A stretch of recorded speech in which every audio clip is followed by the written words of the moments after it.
Histórias, nossas histórias, esse é mais um Storycast. Lembrando que esse programa é um oferecimento Chica da Silva, o bar com a experiência gastronômica mais completa da cidade.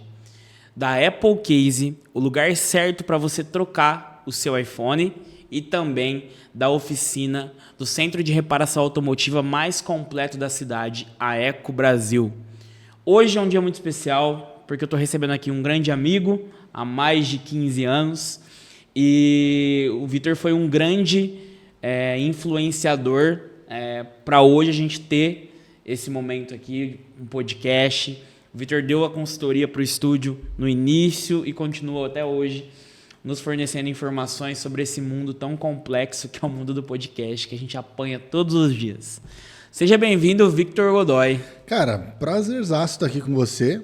Eu acho que uma amizade tão duradoura, a gente não poderia prever que seríamos conectados por uma coisa que a gente nem imaginaria que ia existir. Porque a gente era conectado antigamente pela nossa... Por a gente fazer parte da mesma fé, professar a mesma fé. Hoje a gente está conectado por conta de criação de conteúdo e podcast. É isso, cara. É uma coisa absurda, né? Mas, cara, esse podcast, ele é um podcast muito especial porque a gente gosta de contar boas histórias. Uhum. E a gente acredita que o storytelling é a ferramenta mais poderosa que existe no nosso mundo. E eu queria te perguntar, cara, aonde nasceu no teu coração essa questão de empreender? Onde que você começou a olhar para isso? Na tua infância você já teve alguma experiência com isso? Ou isso foi desenvolvendo ao longo da sua vida? Cara, eu achava que empreendedorismo, para mim, era uma palavra muito distante. Eu achava que abrir empresa era uma coisa meio que, impossível para a idade que eu estava quando comecei a vislumbrar isso. Eu comecei a pensar em ter um negócio próprio com 26 anos de idade. Hoje, recém-completado 30, então há 4 anos atrás eu achava que isso era muito difícil de acontecer. Na minha infância, cara, eu não tive um pai e uma mãe dentro de casa empreendedor. Eu não tive essa educação e eu não vislumbrei esse futuro. Então, assim, claro, eu cresci dentro de um lar com muitas complicações, que meu pai, por muito tempo, até meus 17, 18 anos, meu pai foi usuário de drogas e também teve problema com álcool. Minha mãe teve um período de depressão muito grande. Então, assim, eu cresci em um lar conturbado, tanto que a minha fé, a minha busca pela fé veio dessa situação. Então, assim, eu basicamente sobrevivi esse período, terminei a escola e falei, poxa, o que eu vou fazer na minha vida? E aí eu, por gostar e pregar na igreja, gostar de ajudar as pessoas, eu fui buscar psicologia. E comecei a estudar e fiz 5 anos de psicologia. Só que, cara, eu não era satisfeito com o que eu fazia. Eu era auxiliar de contabilidade e eu falei, não tá legal isso, não tá bacana. Eu quero ter alguma coisa, mas, de novo, eu não tinha referências durante a minha história toda. Então, como é que eu vou fazer isso? Por onde que eu começo? Eu não sabia. Então, cara, foi por busca na internet, foi por busca de vídeo, de conhecer, de buscar referências, que eu comecei a vislumbrar isso. Uma passagem que eu tenho na minha cabeça com o meu pai, eu acho que eu tinha mais ou menos uns 11, 12 anos de idade, e eu peguei um CD do Apocalipse 16, e eu virei pro meu pai e falei assim, pai, eu quero fazer isso aqui. Aí ele, que é música? E não era isso, só que eu não sabia explicar o que eu queria. Na verdade, eu achava fascinante como eles criavam as músicas, as rimas, como era conduzido aquilo ali. E eu adorava criar, adoro até hoje. E eu queria fazer aquilo desde então, só que eu não sabia explicar, não sabia como é que eu começava. Mas aí, dali mais ou menos uns 15 anos, eu busquei o empreendedorismo através da internet, criando gestão de rede social, e daí veio o meu conhecimento sobre empreendedorismo. E percebi que é só criar um CNPJ e começar a pagar imposto, que você já está empreendendo. Cara, e onde que entra a publicidade na sua vida, o mundo digital? Cara, entra de uma necessidade de criação. Eu não sei se você tem isso, mas parece que todo domingo você está apto a criar um novo projeto, a criar uma nova ideia, a gravar um vídeo muito foda, a produzir algo. Parece que todo domingo é isso. Porque você não tem o peso durante a semana que você tem no domingo. Perfeito, mas essa necessidade de criar é o que me movia quando meu pai tinha uma igreja e eu falava assim, eu preciso aprender a divulgar os cultos. Eu preciso aprender a divulgar isso. Então eu comecei a fazer imagem no Canva. Cara, 2018, uma coisa, 2018, 2019. Comecei a criar imagenzinha no Canva. Eu lembro. Bem grotescamente, cara. E aí, no meio da faculdade de psicologia, eu fui estudar Photoshop. Eu falei, eu preciso aprender. Qual que é o programa que o pessoal usa? Photoshop. Beleza. Então, comecei a estudar o Photoshop, baixei Photoshop e tal. E comecei a fazer isso. Eu não sabia que isso era publicidade, não sabia que isso era comunicação. Só simplesmente criava. Dali eu comecei a fazer vídeo também. Falei, eu quero fazer vídeo. Então eu comecei a criar os vídeos, comecei a editar os vídeos da igreja. E, cara, eu falo que eu não trabalho com publicidade e propaganda. Eu tenho uma agência de conteúdo e inovação. Claro, dentro do ramo da publicidade. Só que eu falo hoje que eu trabalho com comunicação. O meu objetivo hoje é levar os meus clientes a se comunicar com os clientes deles. Basicamente. Então, assim, para mim é um peso muito grande falar sobre publicidade, até porque eu não sou publicitário de formação, mas tenho uma agência. É publicitário de experiência. É, de experiência, mas eu acho muito pesado ainda falar. Então eu prefiro falar que eu trabalho no ramo da comunicação. Eu comunico coisas, eu crio conteúdo para comunicar com as pessoas. E eu gosto muito da palavra comunicação, até porque eu gosto muito pessoalmente gosto de me comunicar. Eu tenho a necessidade de ter um canal no YouTube, necessidade que eu digo de necessidade própria, de me comunicar com as pessoas, de ensinar, de às vezes educar, de ajudar, de auxiliar. E isso, basicamente, eu transferi coisas que eu já fazia para mim, transferi para o meu negócio, para os clientes que hoje a gente atende também. Entendi. E então ela nasceu de uma necessidade. Sim. Dizem que todo grande negócio nasce da necessidade. Sim. Porque você não tem uma opção ali, mas você encontrou essa opção. E aí você vai fazer dar certo. É nisso que você se apaixona pelo processo. Você se apaixonou pelo processo de algo que você está propondo para mudar a sua vida, não tem como isso não ir para frente, cara. Uhum. É uma sensação diferente. Beleza, então. Então nasceu de uma necessidade. E aí, como que nasceu no teu coração, no coração dos seus sócios, a Avocato? Por que esse nome? Por que essa ideia mais descontraída, mais desconstruída? Por que Avocato e como que nasceu essa ideia? Cara, é aquela coisa, a necessidade, né?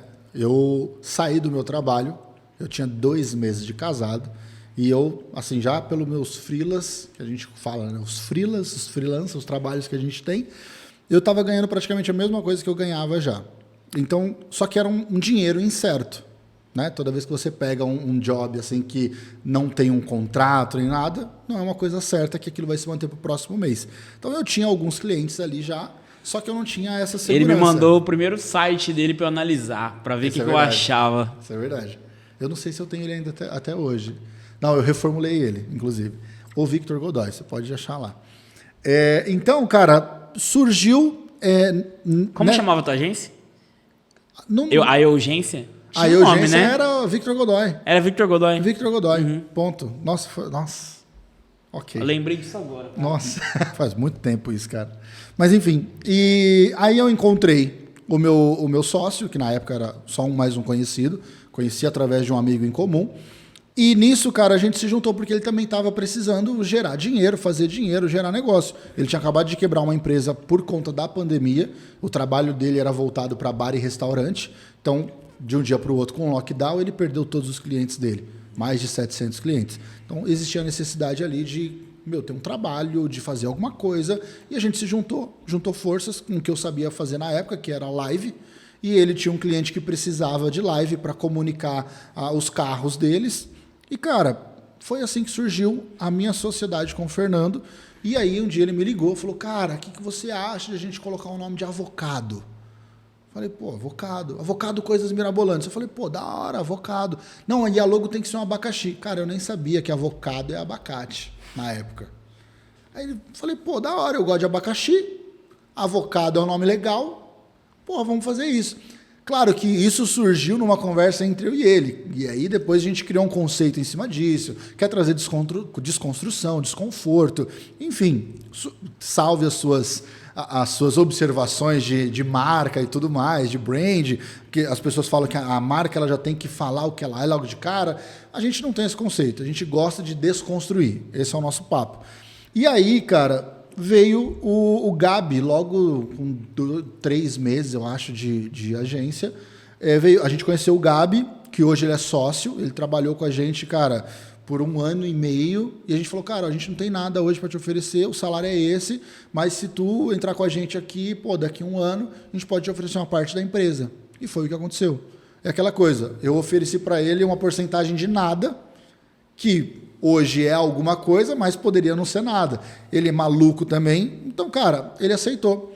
Por que a Avocado é desconstruída? Por que a Avocado é uma coisa diferente? Por que a Avocado é aquela... pra você ter uma ideia, eu sou mais normal de lá. O resto é tudo tantando da cabeça. Tantando da cabeça que eu digo no sentido de ter ideias, assim, fora da caixa. Eu acho que eu sou mais padrãozão de lá. Eu sou o cara mais dentro da caixa. Claro, salve algumas ideias que a gente tem e tudo mais, mas é uma equipe incrível que, assim, a gente atraiu por aquilo que a gente queria propor. Vitão saiu de uma empresa onde tinha os seus padrões e os valores normais do mercado, ter horário para entrar, horário para sair, trabalhar bonitinho ali de roupa bem alinhada, uniforme e tudo mais. O Fernando, cara, o cara criou uma agência uma produtora muito foda no Rio de Janeiro. Ele vendeu ela muito bem, mas ele sempre teve aquele jeitão que ele tem de descontraído, de divertido e tudo mais, e ele não gosta de ter a nomenclatura de chefe. E eu também não tenho essa necessidade de ser o chefe do negócio. E o Gabi, cara, pô, um jovem de 20, hoje 23 anos, na época 20 anos, ele, sempre que ele conversou comigo, ele nunca teve a ideia de ser contratado ou registrado pela gente. Então, é um cara que tinha uma cabeça muito à frente também. Então, juntou esses 3 perfis, que não queria ser padrão, que não queria ter uma empresa normal, e aí surgiu o Avocado. Hoje a gente, cara, não tem a necessidade de ser reconhecido como o dono. De alguma maneira as pessoas vão saber, mas eu não gosto de chegar... Tanto que todos ficam na mesma sala, todos ficam no mesmo ambiente. As pessoas, é claro que dividido por conta das operações, mas assim, a gente tem uma sinergia muito bacana lá. A gente tem uma equipe muito legal e totalmente desconstruída, cara.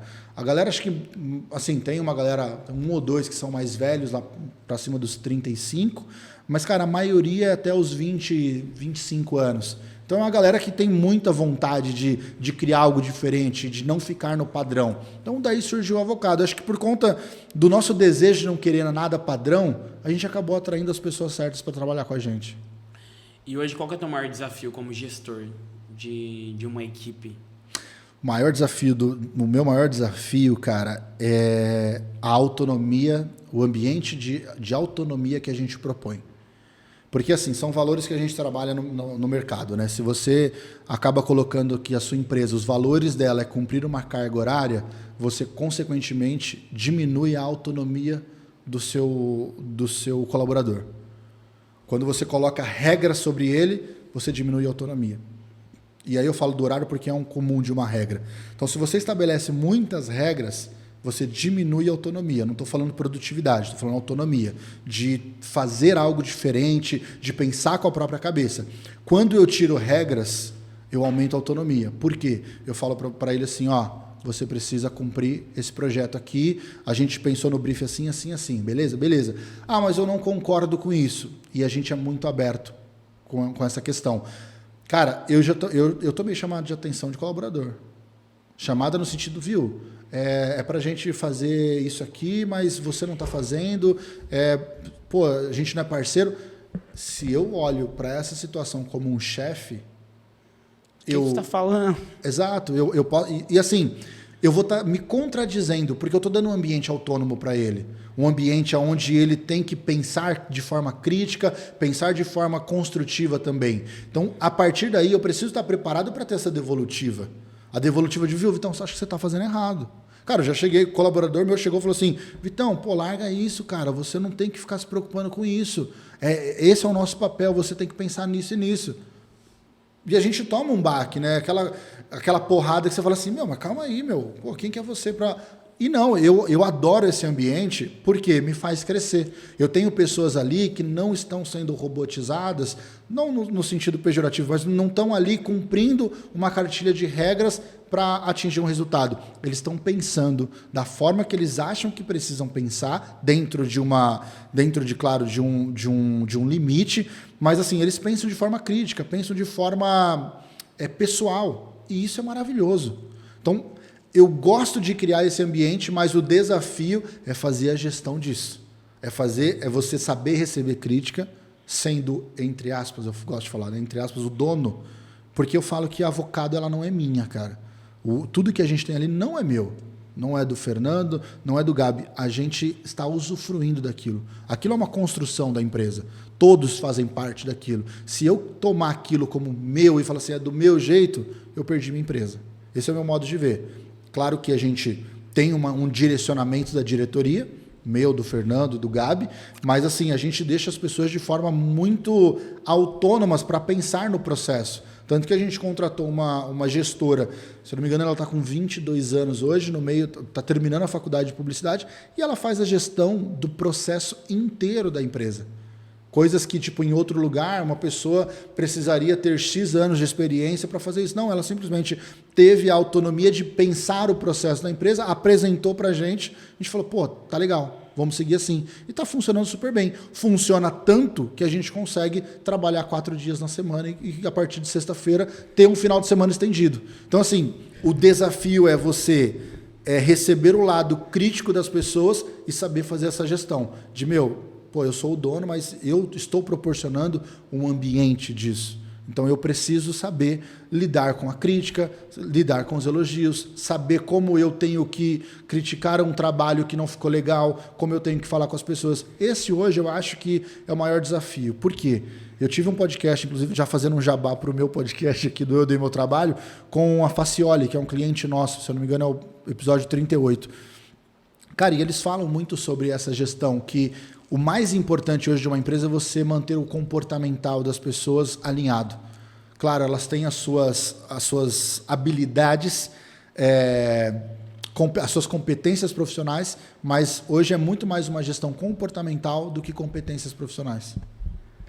Isso é o desafio que a gente tem hoje. É aí que nasce aquela ideia de que o talento não vence o esforço. Não vence. Não vence. Só talento não. Só talento não vence esforço. Não. Eu já trabalhei com pessoas talentosíssimas que, se comprometessem, tinham tudo para ser os maiores nomes possíveis do meu mercado. Sim. Só que a falta de disciplina e o ego inflado levaram essas pessoas a ser mais do mesmo. É por isso que eu sempre falo, o talento, ele é relativo muitas vezes. Porque você ter talento para arrotar talento, nunca vai dar certo. Agora, se você for uma pessoa esforçada, fazedora, porque eu acredito também que o mundo é dos fazedores. Sim. Eu sou um fazedor, cara, eu não sou criativo. Mas eu acredito que uma pessoa esforçada que se propõe a buscar conhecimento, ela se destaca na multidão. Sim. Porque o talento sempre vai ficar abaixo do esforço. Cara, vai porque não adianta nada você saber fazer algo se você não fizer. E outra, para a gente ter sucesso, a gente precisa fazer várias vezes a mesma coisa para a gente ficar bom naquilo. É aquele negócio, fazer repetidamente, né? Exato. É aquela coisa, por que até hoje, vou usar um exemplo grotesco, assim, de todo mundo vai entender, por que o Neymar treina fundamento até hoje? Porque é fundamento, é base. Por que o Messi treina fundamento até hoje? Porque é base. Por que o Cristiano Ronaldo treina fundamento? Porque é base. Então, enquanto a gente negligenciar o básico, o fundamento, a gente não vai ter bons resultados, cara. Não adianta você ser o cara, o top, o fenômeno. Se você não treinar o básico, você não vai crescer. Aí são escolhas. Bem feito. São escolhas. O Ronaldinho Gaúcho mesmo falou assim, cara, ou eu escolhia ser melhor do mundo mais 2 vezes ou 3 vezes, ou eu aproveitava a minha vida. E ele fala, eu escolhi aproveitar a minha vida. Então, assim, você quer ter sucesso? Você vai ter que fazer repetidamente muitas coisas para você ter êxito naquilo. Eu não acredito, mano, naquela máxima que o feito é melhor que o perfeito. Eu acredito que o básico bem feito é melhor do que o perfeito. Mas você fazer para dizer que fez É uma máxima que eu não gosto de levar pra vida. Porque se você fala, é melhor você fazer e errar do que você não fazer. Como que é? Melhor você fazer e errar do que você não fazer. Eu concordo. Só que se você for fazer pensando que você vai errar, você já queimou cartucho da tua vida, cara. Você já queimou teu tempo. Você já queimou a paciência das pessoas. Você já queimou tudo. Sim. Então, o básico, o fundamento. Lembrei até do Mano Brown agora, quando ele fala, volta pra base. Sim. Faz o básico. Quando você faz o básico, cara, não tem como as coisas darem errado. O feito melhor que perfeito é aquela coisa. Eu levo como assim, precisa ser feito. Então, mas a gente tem que fazer com purpurinas e fogos de artifício? Não. Vamos fazer. Vamos entregar o resultado. E dá a excelência, né, cara? Exato. O meu sócio fala muito sobre cuidado. Até a gente brinca com ele quando ele desliza em algumas coisas, mas ele sempre fala, cara, que nem eu cheguei aqui hoje, eu falei assim, posso mexer aqui, fazer isso aqui? Porque é uma coisa que eu aprendi também muito com ele. Cara, vamos fazer com excelência. Mesmo que as pessoas não vejam, façam tudo com excelência, porque isso vai refletir no seu trabalho. Tenha cuidado, tenha tem um pontinho preto aqui atrás. Cara, tira. Porque quando você faz com excelência, o resultado ele vem. Então, sempre faça as coisas com cuidado. Vamos fazer o feito, mas vamos fazer o feito com cuidado, com zelo, para poder ser entregue. Vamos fazer o básico. Faça, mas faça bem feito. É isso, meu amigo. E cara, nessas horas eu lembro muito do Cortella. Porque eu sou gordo e barbudo? Porque você tá falando de fazer independente das circunstâncias. E ele tem uma frase que eu acho muito foda, cara. Sim. Ele fala, cara, faz o que você tem nas condições que você tem. Para que quando você tiver condições, você faça melhor ainda. Sim. Cara, eu já vi muita gente, cara, que atingiu o topo, olhar para mim e falar assim, Jair, eu era mais feliz quando eu tinha menos recursos, só que eu conseguia entregar mais, cara. O dinheiro me deu comodidade, mas ele não me deu simplicidade. Tem gente que o dinheiro sobe tanto pra cabeça, cara, que ele não consegue fazer mais o que tá na base, mano. Então, assim, essa frase dele pra mim é fantástica. Faz o que você tem, nas condições que você tem. É que nem você sempre fala, pô. Quando a gente começou a fazer podcast lá embaixo, o Nick acompanhou. A gente tinha um celular, que era um Android, e a gente tinha uma T3i que a gente guarda ali de lembrança desses tempos que a gente não tinha condições. Uhum. Então a gente tinha essa câmera e esse celular e a gente fazia os nossos podcasts lá embaixo. Antes de existir pandemia, mano, a gente já estava acreditando em podcast. Então, assim, hoje a gente vê, hoje a gente tem estrutura, a gente tem o que a gente tem. E, cara, que a gente não perca a essência de fazer bem feito, mano. De fazer bem feito. Esse cara que está aqui comigo, aqui, o Nick, muitas vezes aconteceu do OBS parar no meio do negócio. E ele tá com 3 câmeras para sincronizar áudio de 3 câmeras. Ele mandando áudio 5 horas da manhã. Mano, tô acabando aqui o primeiro podcast, tinha 6 para ele editar. Caramba. Sem OBS, sem ATM, sem nada, mano. Na unha. Então, tipo assim, eu lembro desses momentos. E aconteceu recentemente também, mano. Um podcast que era convidado remoto ainda. Pensa o trabalho que ele teve de sincronizar o áudio da convidada. Mano, foi um inferno, cara.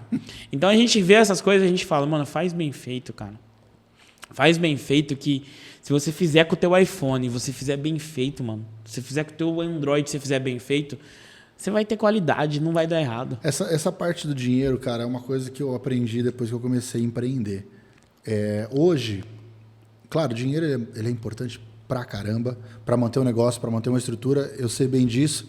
Meus sócios sabem bem disso, que a estrutura que a gente tem hoje ela é grande, para o tamanho, né, e pelo tempo que a gente está no mercado.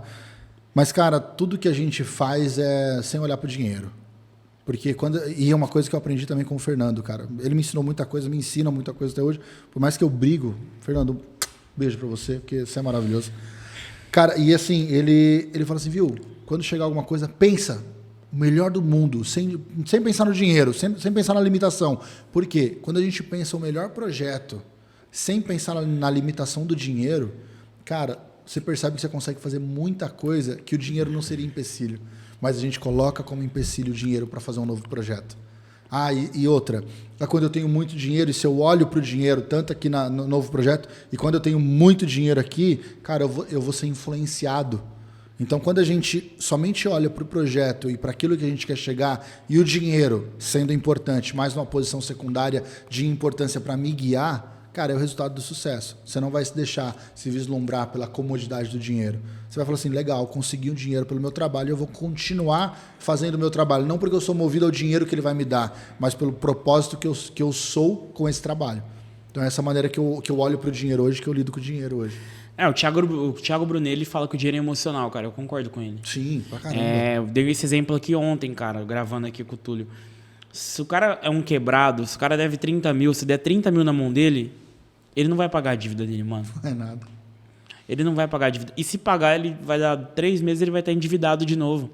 Porque o dinheiro é emocional, cara. Sim. Você querer levar uma vida que o seu padrão de vida não comporta é loucura. E muita gente se mata nisso. Por exemplo, mano... incoerência, né, cara? Incoerência. Eu não sei como é que você lidar com isso. Eu acho que, você pregou muito tempo em igreja e eu acho que você tem essa mesma sensação que eu. Tipo assim, como é que eu vou pregar uma coisa que eu não tô vivendo? E eu acho que como é que eu vou... E hoje eu trago isso pra minha vida mais ainda forte. Como é que eu vou falar algo na internet? Por exemplo, a gente cria conteúdo na internet. Como é que eu vou falar de algo que eu sou incoerente aqui? Mesmo que as pessoas não vão saber, cara, eu vou saber. Então eu não consigo criar nada ou dar algum ensinamento do qual eu não sei que eu seja incoerente.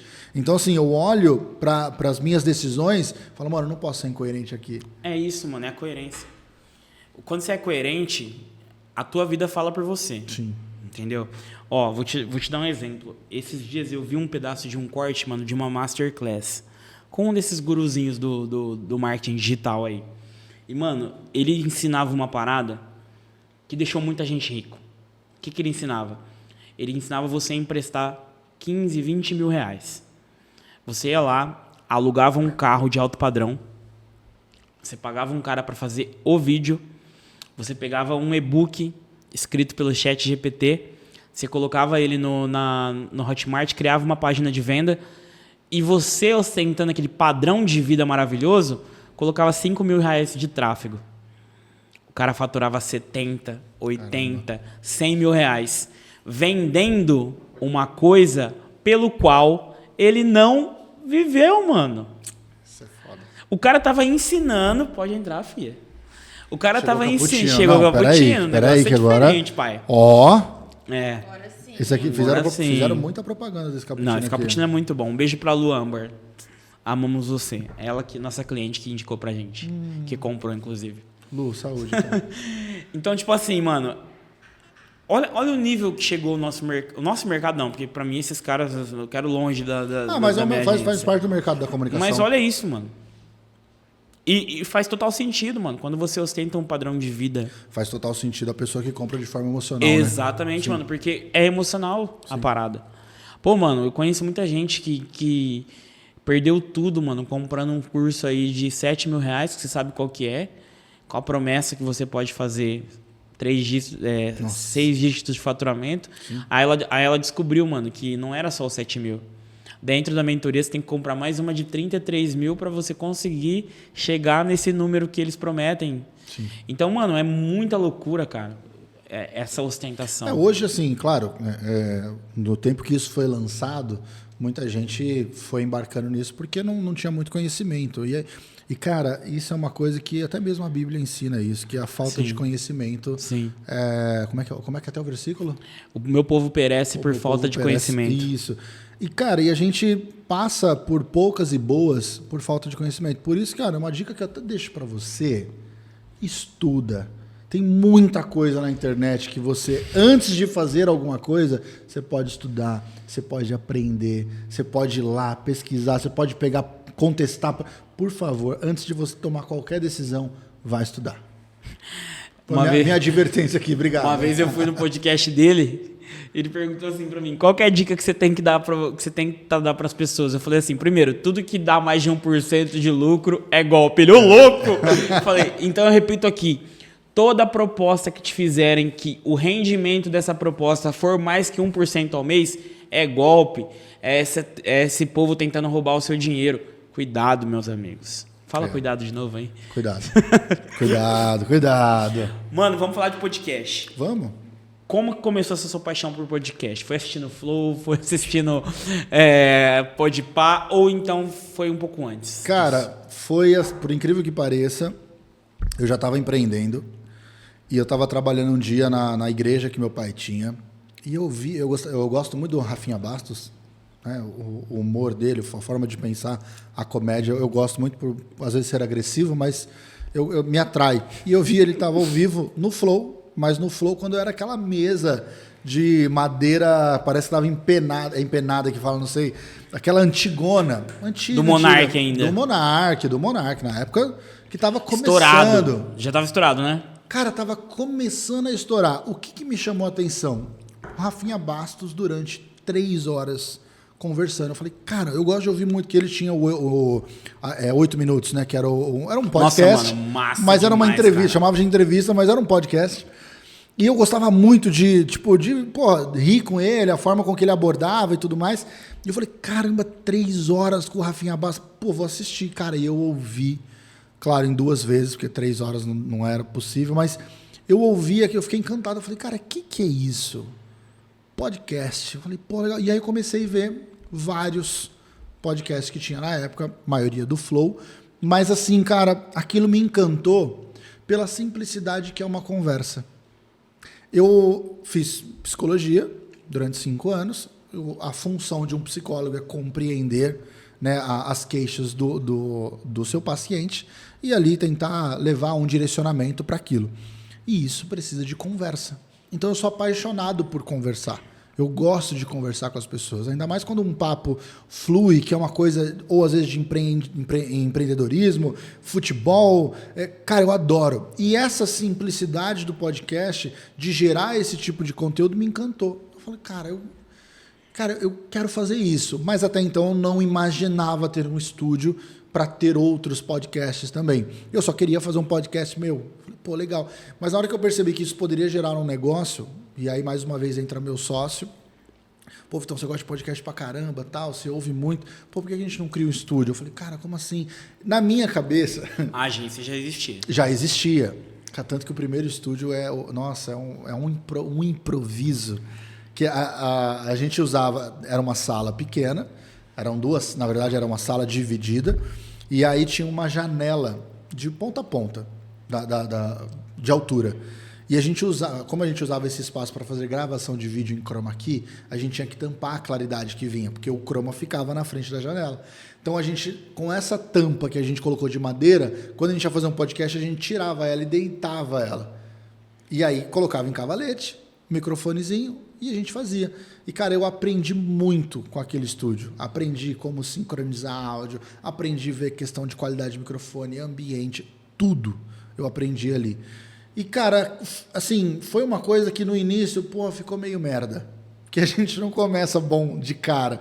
Mas, assim, foi uma coisa que eu sempre, poxa, é uma forma de conteúdo, E eu gosto de consumir esse conteúdo. E, cara, você pode falar também o quanto que a gente não aprende com podcast. Puta merda, irmão. Porque às vezes você sentar e ouvir um cara numa aula explicar termos e tal, e não sei o que lá, pô, é chato. Mas o que eu adoro no podcast, e eu faço isso, e eu faço questão de fazer isso. Imagina assim, eu tô com uma pessoa muito importante na minha frente. Esses dias eu eu conversei com o Marcelo Salomão, do escritório de advocacia, muito foda em Ribeirão Preto, uma história gigantesca. Eu conversei com o Jason Albuquerque, que é filho do Jamil Albuquerque, que é da empresa Mastermind também, sobre liderança. Eu conversei, cara, com gente gigante, assim, ali de Ribeirão Preto. Imagina só, você tá na frente do cara, o cara tá explicando algo para você, e do nada você tem uma curiosidade. Não, você tem uma curiosidade. No vídeo que você tá assistindo, tu não pode perguntar. Peraí, eu quero entender isso. E ali eu posso. Então, pro Vitão... É um momento que eu tenho uma mentoria com uma pessoa que eu tô querendo tirar a dúvida que talvez a pessoa que está assistindo queria tirar. Então eu sou apaixonado pelo podcast. O Joel J faz muito bem isso também. Parece que teve um podcast, não sei se você ouviu, dele com o Igor 3K e o CEO do Flow. Cara, as perguntas que ele fazia no meio do podcast, eu falei, Era essa pergunta que eu queria saber. Então, o podcast é uma relação viva de você, extrair um conteúdo de uma pessoa que, às vezes, num curso, a pessoa não falaria. Numa mas uma aula, né? Curiosidade. Pô, me explica isso aqui, cara, eu não entendi. Vamos lá, desenha. E você tem liberdade, porque o podcast não está pautado de postura, de linguajar. Não, você está ali, você está trocando ideia. E isso você vai agregando muito conteúdo, muito valor para quem está assistindo. Por isso que eu amo podcast, cara. Meu olho parece que até brilha. Eu acho que eu tô sentindo meu olho brilhar quando eu falo de conteúdo em podcast. Cara, e qual o conceito... Aí antes de você fazer essa pergunta, eu sou o cara do podcast. Por favor, chega mais perto do microfone, cara. Porque o operador de áudio ali, eu sinto a sua dor, cara. Ainda mais quando ele faz isso aqui, ó, pra falar. Ó, eu sinto a sua dor. Qual o conceito do eu odeio o meu trabalho? Cara, o Eu Odeio Meu Trabalho, eu falo que é um projeto muito legal. Pra quem não sabe, eu odeio meu trabalho é o projeto de podcast do Vitor. Eu sempre gostei de ensinar a Bíblia na internet, sempre. E aí, quando eu comecei a Até me perguntando o que eu achava que era o espinho na carne de Paulo. É verdade, te perguntava muito isso. Inclusive, eu tenho um artigo no meu blog, no blog kadosh.blogspot.com. Escrevia muito lá. E eu escrevi um texto que tem muito acesso, que é a conversão de Lucas. Nossa. Eu já escrevi sobre. É muito louco o negócio. É muito louco. Então, voltando, né? Eu sempre gostei de gerar conteúdo, mas não sabia a forma e não sabia que essa era a nomenclatura, né, do que eu fazia. E aí, cara, quando eu comecei Avocado, o meu sócio falou assim, então, você precisa criar um produto para você, algo que identifique você, mas que não seja de igreja. Eu falei, pô, mas como assim? Eu vou estar negando a minha fé? E não é isso.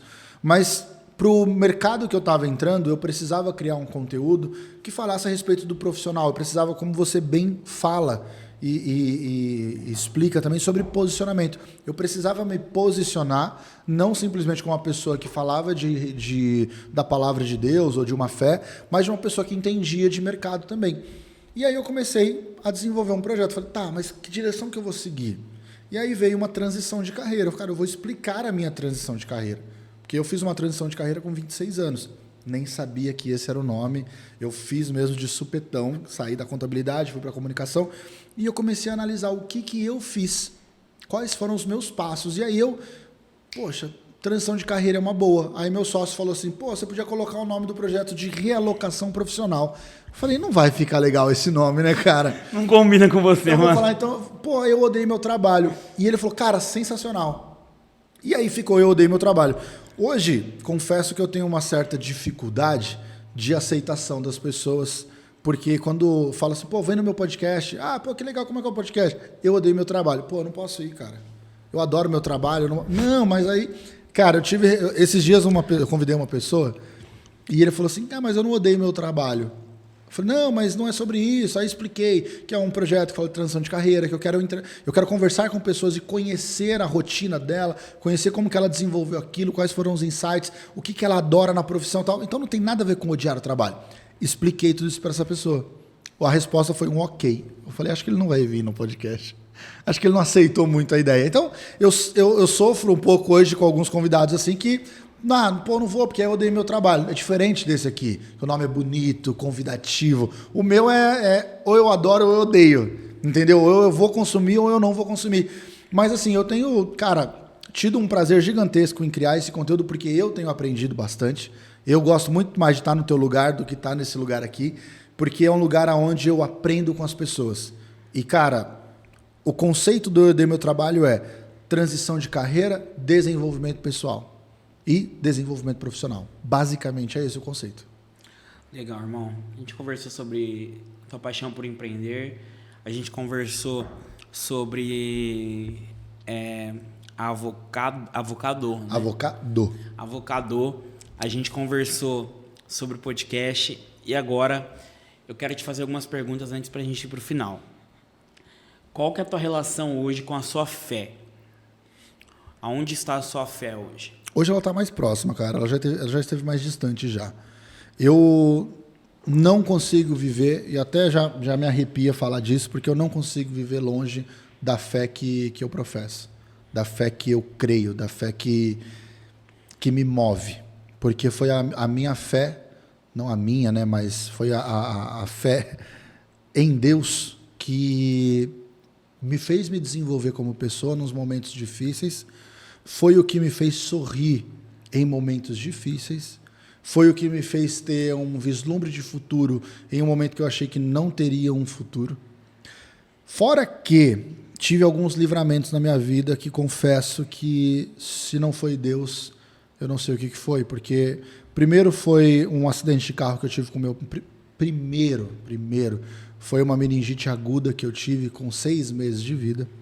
E eu vi eu fiz um podcast recentemente, e cara, isso é muito forte. Eu produzi um podcast recentemente de uma pessoa com paralisia cerebral. É uma parte do cérebro paralisada. É uma pessoa que tem dificuldade na fala, na dicção, na forma de andar. E foi decorrência de uma meningite aguda, quando criança também. Eu passei por isso. Eu tive meningite com 6 meses de vida. E eu vi o resultado que eu poderia ter. Hoje mexe muito comigo porque poderia ser eu. Mas creio que Deus quem me livrou, né, dessa condição. Aos 7 anos de idade, um capotamento de carro com o meu pai. Infelizmente, meu pai estava alcoolizado. E capotamos o carro junto na Anhanguera. O carro deu PT, meu pai voou para longe do carro. E eu dentro do carro não sofri um arranhão.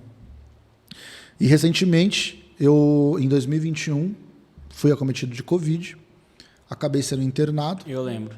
Durante 19 dias. 19 dias dessa passagem pelo hospital, 5 deles foram na UTI. Eu tive uma embolia pulmonar, que o meu pulmão não recebia sangue. E meu coração quase, por bater o sangue, né, bombeando o sangue para o pulmão e voltando, porque estava interrompido, o meu coração inchou.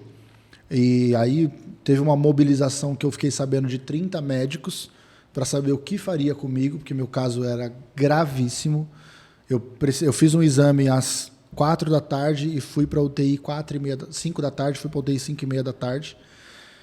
E fiquei 2 dias com um catéter aqui eles falam jugular, né? Colocado direto no pulmão para dissolver o coágulo que estava. E, cara, em nenhum momento eu fiquei com medo, em nenhuma das situações, tirando a parte dos 6 meses de idade, em nenhuma delas eu achei que eu fosse morrer. Em nenhuma delas eu pensei, vou morrer. Nunca pensei nisso. Na questão do Covid, eu tenho uma certa responsabilidade, eu levo a minha vida bem consciente, que o Covid, o agravante era a obesidade. E eu sou uma pessoa obesa. Tenho consciência disso e tenho que tomar vergonha na cara, essa é a realidade. E naquela condição, estando nessa condição, eu simplesmente orei a Deus poucas vezes, no sentido de me livrar daquilo. E a minha oração foi assim, Deus, a responsabilidade é minha. Eu não estou apto a combater isso. O meu físico não está apto a combater isso. Mas se o Senhor quiser me livrar, se o Senhor quiser me curar, eu vou agradecer muito, Senhor. Cara, em nenhum momento do hospital eu me senti sozinho ou desamparado. Em nenhum momento.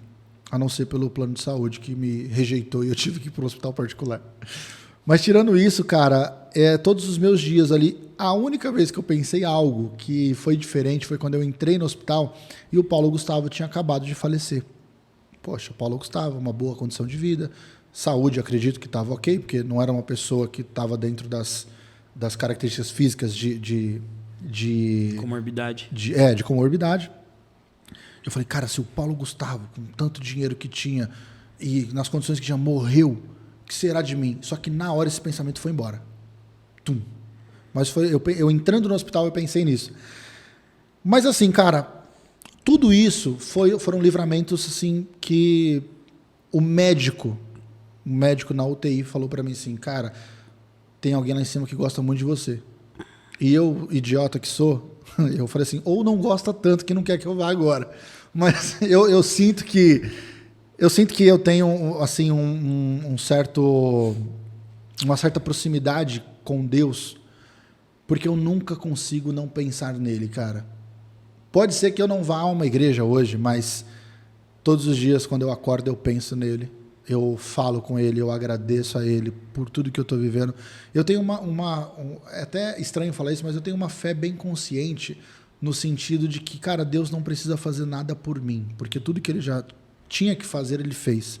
Ele entregou seu filho, que morreu por nós, pelos nossos pecados, e todo mundo que crê nisso pode se considerar filho de Deus. Eu creio nisso. Mas a minha relação de fé hoje, ela está mais próxima porque eu tenho sentido uma necessidade de me desenvolver nessa parte também. Como eu me desenvolvi como filho, como um marido, como um empreendedor, eu preciso ainda mais me desenvolver nessa área, porque eu acredito que a vida ela é equilíbrio. E isso eu estou falando não de uma religião, estou falando de uma espiritualidade. Eu preciso me desenvolver mais nessa espiritualidade, até porque há relatos de que pessoas de sucesso sempre tinham uma relação de espiritualidade muito bem elaborada. E eu estou lendo um livro agora, cara, que é fascinante, até para você ler, é maravilhoso, do Phil Jackson, Os 11 Anéis, A Alma do Sucesso, se eu não me engano.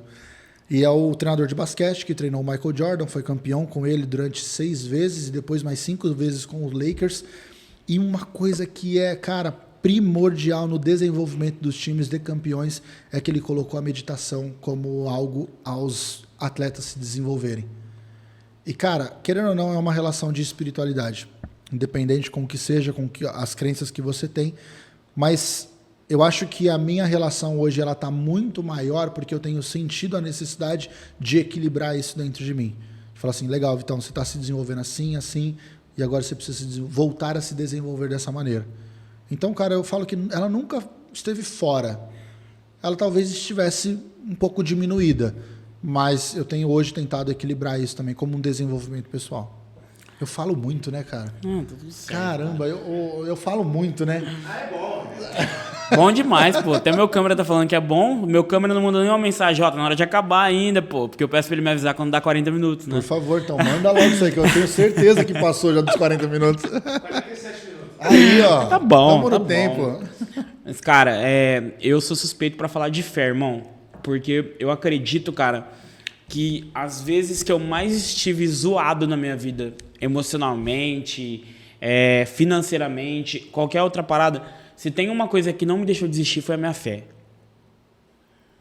Fé é uma coisa. Foi a minha fé, irmão. Fantástico. Porque assim, mano, até nos momentos de ansiedade, de depressão, eu sentia que Deus estava comigo. Diferente de quando eu tava distante, cara, com a minha fé. E nessas horas eu me sentia sozinho. Só que aí Deus sempre vinha e me confortava diante de um momento de dificuldade. Então, cara, a minha vida, eu não consigo imaginar a minha vida sem a fé. Não dá pra imaginar, É impossível. né, Eu acredito que eu não teria motivos para viver se não fosse pela minha fé. É uma parada muito sinistra, velho. E é o que move a gente É o também, que né, move, cara? é o que move, mano. Não tem como. Eu acho que a vida, se você não acreditar em alguma coisa, seja lá o que for, tá? O que faça sentido para as pessoas. Se você não acreditar em algo, cara, dificilmente você vai ter um rumo na sua vida. Sim. Você vai se sentir perdido. Irmão, chegamos na parte final do nosso podcast, mas antes eu quero te fazer 3 perguntas, um bate-bola. Ixi, geralmente essas perguntas demoram meia hora para ser respondida. Uma frase para sua vida. Uma frase para minha vida, cara, é Viktor Frankl. Eu encontrei meu propósito ajudando as pessoas a encontrar o propósito para a vida delas. Legal. Uma música. John Mayer, Gravity. Gravity. Depois você põe essa música para nós ouvir. Quando você partir desse mundo, qual que é a sua frase de epitáfio? Viveu bem, cara. Viveu bem? Viveu bem. Eu tenho essa... Eu gosto de viver bem. E aí, aquilo que a gente conversou no almoço hoje, viver bem não nos parâmetros somente financeiros, luxuosos e grandiosos, mas viver bem, que eu falo, é poder tomar um café da manhã com os meus pais, é poder sair com a minha esposa, daqui para frente, espero eu, né, logo, talvez, ter momentos com os meus filhos, ter uma empresa de sucesso, não grandiosa, talvez, isso eu acho que vai ser resultado de trabalho, mas o que eu tenho, eu olho para minha vida hoje e eu falo, cara, eu tô vivendo bem. E eu acho que é isso que eu quero levar para mim. Pô, o Vitão viveu bem. Irmão, obrigado pela participação. Tamo junto. Te espero para próximas e mais próximas. Mais Será que tem próximas. próxima? Se Deus quiser, tem. Então fechou, cara. Obrigado. Tamo junto. Valeu, Nick. Grande abraço. Deus abençoe. Tchau.